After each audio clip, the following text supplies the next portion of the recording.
जलाल चौधरी साहब ने जो आज एक बयान दिया है जिसमें उन्होंने कहा है कि अगर मुज़ाकरात करने हैं तो अपोजिशन को खुद स्पीकर के चेंबर में जाना होगा। क्या पीटीआई इसके लिए तैयार है कि या आप चाहते हैं कि हुकूमत आपको दावत दे और फिर आप जाएं? लेकिन एक चीज याद रखिएगा, हम एक सियासी जमात हैं और सियासी जमात के तौर पे ही हम मतलब पूरी तरीके से अगर पिछले 2-3 साल में देखें, हमने एक पॉलिटिकल पार्टी के तौर पे परफॉर्म किया। 8 फरवरी का इलेक्शन जो था, डिस्पाइट ऑफ द फैक्ट कि हमारे पास निशान नहीं थे, इमरान खान साहब जेल में थे, पार्टी का कोई नामो निशान नहीं हो रहा था, still we fought like a party. So हम लोग पॉलिटिकली तरीके आगे चलना भी चाह रहे हैं। अभी जो इन्होंने अपोजिशन लीडर के हवाले से जो इनका रवैया पिछले 2.5-3 महीने में रह गया, हम नहीं मानते जी, नहीं लगाएंगे, ये इशू है वो इशू है, अल्टीमेट लगा दिया और उसका खैर मकदम किया। सो हम विलिंग है किसी भी से बात करने के लिए, लेकिन there has to be some confidence building measures. अगर आप सिर्फ देखेंगे पिछले 2.5-3 महीने में इमरान खान साहब के हवाले से और बुशरा बीवी के हवाले से, जो कह तन्हाई के हवाले से जो हमारी रिजर्वेशन है वो कोई एड्रेस नहीं कर रहा।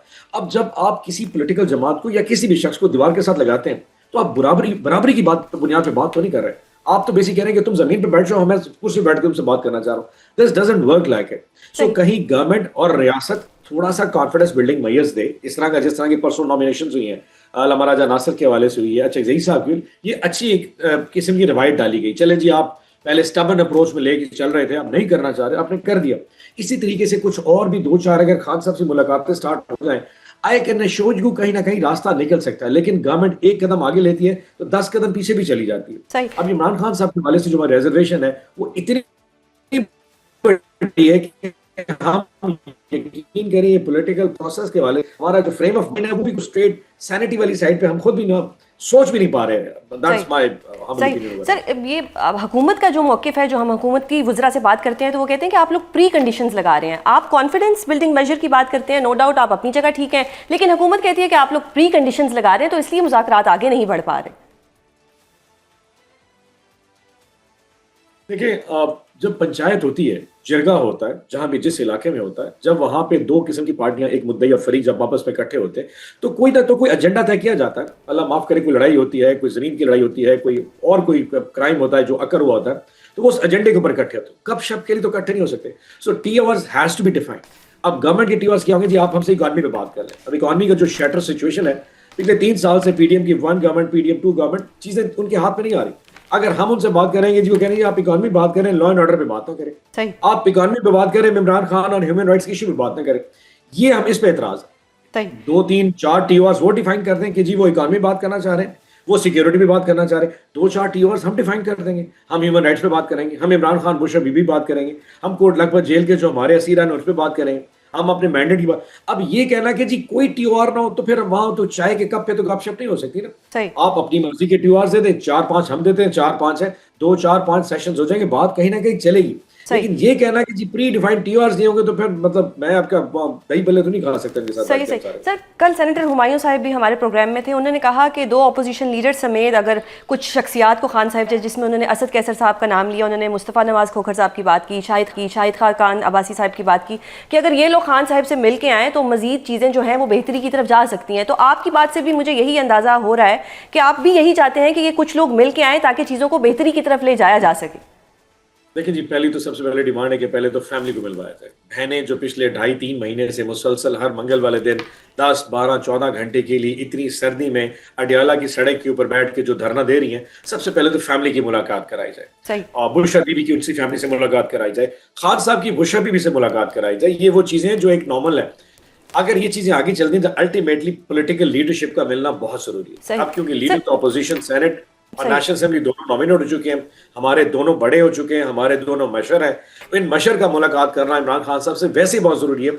और वो वहां से फिर खान साहब से गाइड ले लेंगे, मफामत की तरफ जाना है, मज़ामत की तरफ जाना है, या कौन सा लाइन ऑफ एक्शन लेना है। सही सर, विद ड्यू रिस्पेक्ट, जब अलीमा बीबी मिलके आती हैं खान साहब से तो खान साहब का कोई ऐसा मैसेज आता है जिससे बहुत से हलकों को इशू होता है, कुछ ऐसी ट्वीट्स आ जाती हैं, क्योंकि उनका सियासत से कोई लेना देना नहीं, वो एक फैमिली है, वो एक फैमिली के जज्बात रखते हैं।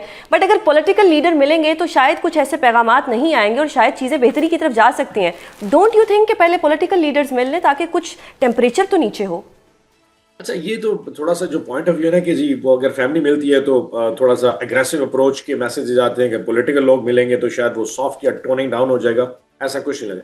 इमरान खान साहब अपनी मर्जी से जो मैसेज देते हैं वही मैसेज बाहर आता है। बहनों का मकसद मैसेज को स्ट्रॉन्ग या कमजोर करना नहीं होता, उनको जो मैसेज मिलता है वो वैसे ही आके मैसेज कन्वे कर देती है। सो इस तरह को राइट। लेकिन अगर मैं आपके पॉइंट पे लूँ कि जी वो खान साहब जो है ना बहुत सख्त मैसेज भेजते हैं, चले जी खान साहब सख्त मैसेज देते हैं, आपने मुलाकातें बंद कर दी। बुशरा बीबी तो कोई मैसेज नहीं दे रही ना, वो तो सियासत पे बात नहीं करती। उनकी बेटियां जो उनसे मिलने के लिए आती हैं वो तो वापसी पे आती है, उन्होंने कोई प्रेस कॉन्फ्रेंस की, तो फिर पिछले 3 महीने से बुशरा बीबी की उनकी फैमिली से मुलाकात क्यों बंद है?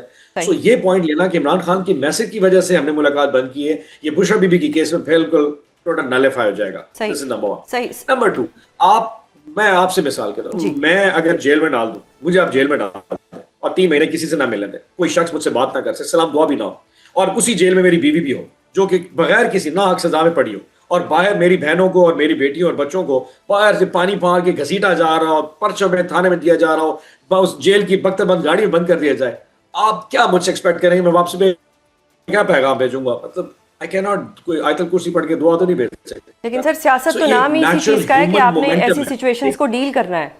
ना ना ना ना, हम इंसान है सुजन भी, आप याद को सुपरमैन समझिए, आप इंसान के समझिए, समझिए जो कि खामन भी है, जो कि भाई भी है, जो पे बाप भी है और इस मुल्क का लीडर भी है।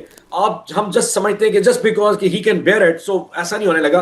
कहीं थोड़ा सा आप भी उसको ह्यूमन एंगल से देखिए तो कहीं ना कहीं आपको जस्टिफिकेशन शायद मिलती नजर आएगी। सही सर, अब थोड़ा सा पीटीआई के अंदरूनी इख्तलाफात पे मैं बात करना चाहूँगी कि 2 रोज़ कबल पार्लिमानी पार्टी के इजलास के दौरान एक कुछ लड़ाई हुई, कुछ ऐसा माहौल बना जो कि नहीं बनना चाहिए था और वो फिर खबरों की जीनत भी रहा। तो ये क्यों इशूज़ आते हैं पार्टी के अंदर? अगर पार्टी के अपने इशूज़ हैं तो वो पार्टी के अंदर सॉल्व होने चाहिए ना, वो पब्लिक तो नहीं होने चाहिए। अच्छा, पहली तो बात है कि वो अंदर ही थे, वो पब्लिक में नहीं हुए। हमारी पार्लिमानी पार्टी की मीटिंग थी, वहीं पे सारा कुछ हुआ और वहीं हुआ। तो पब्लिक में जो कुछ है वो किसी दोस्त ने कोई बात बता दिया तो बात आ गई, तो पब्लिक में तो किसी कोई लड़ाई नहीं है। So I don't think so कि इस पे किसी का एतराज होता है। ये किसी पहली दफा किसी पॉलिटिकल पार्टी में ऐसा नहीं, मतलब बाकी जमातों में उठा देख ले, लेकिन क्योंकि वहाँ पे विरासती सियासत है बड़ी। नवाज शरीफ साहब आएंगे, एक बाद जनाब मरियम बीबी आएंगी, फिर उसके बाद जनाब जुनैद सफदर साहब तशरीफ आएंगे, भुट्टो साहब आएंगे, फिर भुट्टो शहीद आएंगी, फिर उसके बाद आज़ादारी साहब आएंगे, फिर बिलावल आएंगे। तो वहां पे क्योंकि चेन ऑफ कमांड डिफरेंट है, इस जमात का बाकी जमात के डीएनए में ये बहुत बड़ा डिफरेंस। अच्छा सर, सिर्फ एक थोड़ी नॉलेज के लिए मैं जानना चाह रही हूँ कि डॉक्टर जरका की इस वक्त पार्टी में क्या पोजीशन है, क्या वो पार्टी का हिस्सा है या नहीं? क्योंकि वो खुद भी ये डिमांड कर रही हैं कि मैंने शो कॉज नोटिस का जवाब दे दिया है, मुझे मेरी पोजीशन क्लियर बता दी जाए।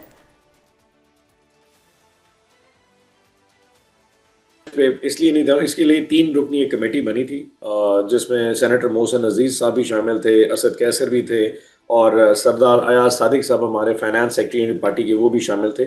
उन तीनों ने इनको शो कॉज नोटिस इशू किए थे, जिसमें हमारे ये 2 सेनेटर साहबान थे और 4 MNAs भी थे।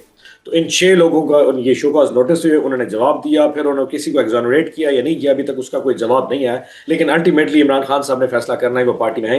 मेरी ये ना औकात है ना मेरी पोजीशन है कि मैं अनाउंस कर सकूं पार्टी में है या नहीं है। लेकिन ये है कि ऑब्वियसली जो इस वक्त पार्टी में हमारे साथ नेशनल असेंबली सेनेट बैठे हैं, हम उनको कैरी करें जब तक खान साहब फैसला नहीं करते। और उन दिनों में 26वीं तरमीम में ये 6 लोग, क्योंकि उन दिनों में पार्टी सिंह का कॉन्ट्रैक्ट खत्म हो गया था वो 10-12 दिन के लिए, और 26वीं तरमीम होने के बाद फिर इनसे बहाल हुआ, तो इसलिए इन पे एक इल्जाम जरूर था।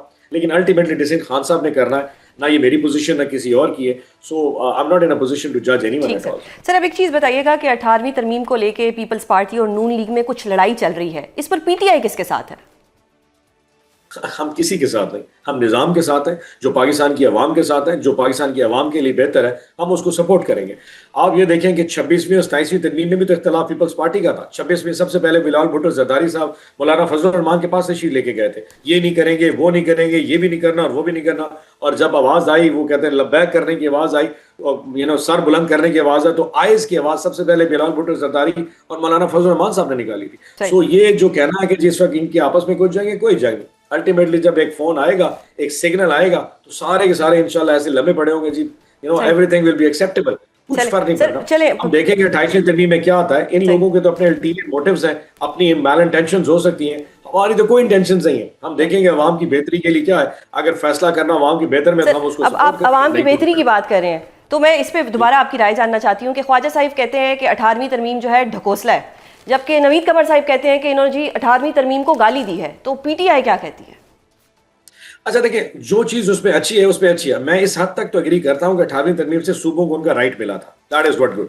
लेकिन 18वीं तरमीम ने ये चीज नहीं सोची कि जब आप सूबों को राइट दे रहे थे तो फेडरेशन बहुत कमजोर हो गई थी। सो अगर कमाई करने के बाद सारा हिस्सा सूबों के पास जाना है और जो लोन्स का पे बैक करना है वो फेडरल गवर्नमेंट ने करना है और सूबे उससे मुस्तस्ना हासिल कर लेते हैं, तो इस पे मेरा भी एतराज हो सकता है। सो इमरान खान साहब ने उस वक्त जो हमें भी ब्रीफ किया था वो कि 18वीं तरमीम को जिस तरह रश थ्रू किया गया, जिस तरीके से उसको किया था, उसमें बहुत सारे लूप होल्स रह गए थे। सही। तो ये मेरा पर्सनल ओपिनियन जरूर है, और एक दफा इमरान खान साहब ने भी कहा था कि 18वीं तरमीम में बहुत सारे लूप होल्स हैं, तो कमी बेश।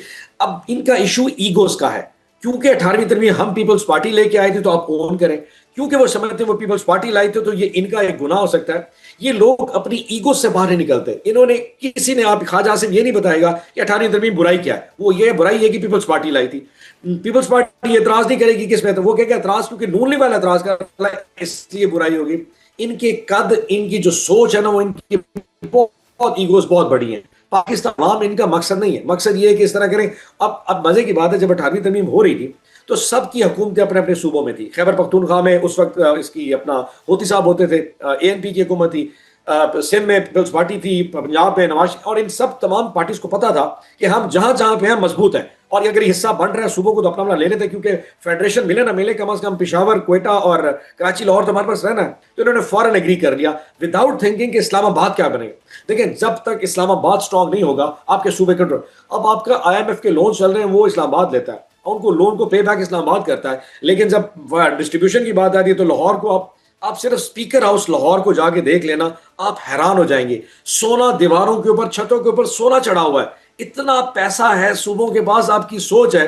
और जब इस्लामाबाद में जाते हैं तो वो एक सरकारी 22 ग्रेड का जो फेडरल सेक्रेटरी है, उसके टायर जो है ना वो भी फटे पड़े होते हैं। हालात इस किस्म के हैं, तो समहाउ कहीं ना कहीं तो प्रॉब्लम है। लेकिन बिकॉज इन लोगों की ईगोज है, आई डाउट इट इसमें कभी कोई चीज भी होगा। पॉलिटिक्स के तौर पे एक दूसरे को बुरा जरूर कहेंगे, इससे आगे कभी नहीं जाएंगे। बहुत शुक्रिया ऑन साहब प्रोग्राम में अपना कीमती वक्त देने के लिए।